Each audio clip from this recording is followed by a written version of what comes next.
President just capped off a very busy day on the campaign trail, a huge, massive rally and crowd in Winston-Salem, North Carolina. Look at this crowd. Look at Winston-Salem tonight. Take a long look. Ask yourself, by the way, that's not all the video I wanted to show. How many people feel this way, you can run the other video, about the weak and the frail Joe Biden? Because earlier, the president also delivered a speech in Jupiter, Florida, where he was also met by massive crowds. Meanwhile, Joe Biden spent today in his basement bunker doing nothing as per usual. We'll have that video in a minute. Apparently, he needed the rest after a very rough weekend on the campaign trail. More weird gaffes, more strange statements, more constant confusion. He looked like a mass deer in the headlights. We're going to show you the very worst moments from this weekend of Joe Biden coming up. Plus, we're going to bring you a critical warning that the rest of the media mob won't tell you about, and that is mail-in voter fraud. It is real. This coming from a Democratic operative who organized and coordinated mail-in ballot voter fraud in many previous elections. And later, we have brand new disturbing video from this weekend's far-left riots. But first, we start with a very important observation about the 2020 race, 56 days from now. As we speak, there is nothing that I can otherwise describe as what is a sickening, sick, ugly alignment among so many of the powerful elitist groups in this country. You got the Democratic Party, they're 99.9%. You got weak Republicans, you know, the ones that always demanded if you're a conservative, you got to suck it up and support their rhino candidates, the ones they preferred. You have all the deep state bureaucrats that desperately want Trump out so they can return to their nefarious deeds. And the 99.9% of the mob and the media, 99.9%.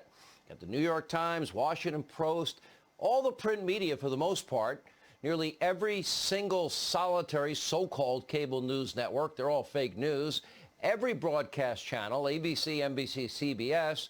Then you can add Hollywood snobs and elitists. Then you can add now many pro athletes. They all speak in one voice. They're all working on one goal. They all want one outcome on November the 3rd. They want to beat Donald Trump.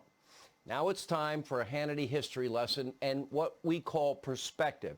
Because remember, I know the 4 years have gone by fast, but the same exact thing was happening 4 years ago. In 2016, same groups all aligned up against Donald Trump. They laughed at Donald Trump's campaign. They mocked him from running. They all made the prediction, ha ha, he can't win. Almost all of them said no chance of winning. They orchestrated then the biggest smear campaign in history. You might remember some of this. Donald Trump has been saying that he will run for president as a Republican, which is surprising since I just assumed he was running as a joke. Do it. Do it. Look at me. Do it. I will personally write you a campaign check now on behalf of this country, which does not want you to be president, but which badly wants you to run. This man has got some momentum, and we better be ready for the fact that he might be leading the Republican ticket. Next, I know you don't believe that, but I want to go on. Sorry to laugh. Which Republican candidate has the best chance of winning the general election? Of the declared ones right now, Donald Trump.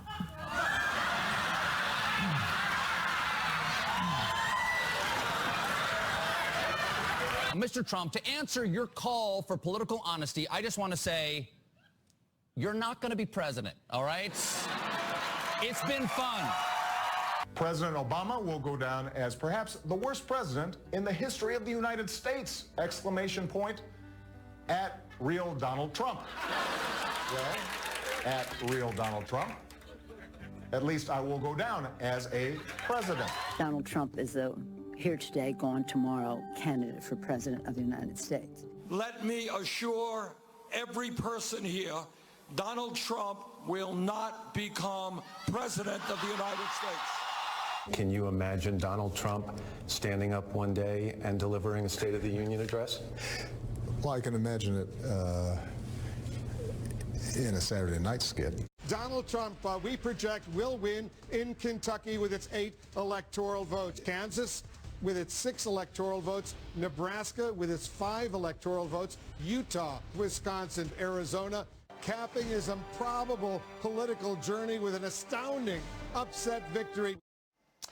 Now, as it turned out in 2016, we learned their collective opinions, predictions were not only wrong, but they were all meaningless. Here is a simple truth. The Washington swamp will not decide this election. Neither will those Hollywood snobs. The truth is, none of these people matter. Their opinions do not matter. Fake news doesn't matter. The power rests with all of you. Look at North Carolina tonight. That's not the mob. That's not the swamp. That's not Hollywood elites. That's you, we, the people. You will decide. You get to be the ultimate jury in just 56 short days. You, the American people, 56 days will decide on the future of this great country. The stakes, they've never been higher.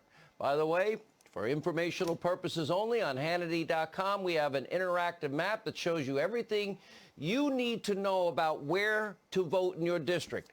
When do you get to register? When is the registration deadline? When does early voting start? When does it end? And so much more. Who's running for Congress? Is there a Senate race in your state? Make sure to check out Hannity.com for all the information and details that you could ever want. This is the single most consequential election of our lifetime, and the media, the mob, the Democrats, Hollywood elites, and all of their allies, they're not telling you the truth. They've lied to you for 4 straight plus years. In fact, as we speak, they're turning a blind eye to the obvious and serious concerns about, let's be honest here, the whole country's talking about it. They talk about it behind closed doors. Democrats even tell me. Media mob people even tell me. Joe Biden's strength, his stamina, his alertness, and mental acuity, yeah, they're all worried about it. Just like the riots, oh yeah, it's a myth, it's not happening. They're ignoring a walking disaster in Biden, and they know it. They're so desperate to beat Donald Trump that they're willing to put this country literally in the position of supporting somebody that would be elected president that is weak, that is frail, that is obviously a candidate that is not up to the job, the hardest job in the entire world, President of the United States, leader of the free world.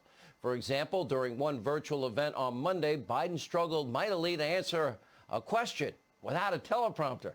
Well, actually, with a teleprompter. Take a look. I would like to know, what will your administration do to help them give them that chance? Thank you. Let's move it up here. You know, there used to be a basic bargain in this country. Workers shared in the wealth their work helped create. Remember last week during a Biden town hall in Kenosha, Wisconsin, one person actually had to complain that she was being forced to read off a written script. Just think, if this was Donald Trump, think for a minute. Take a look.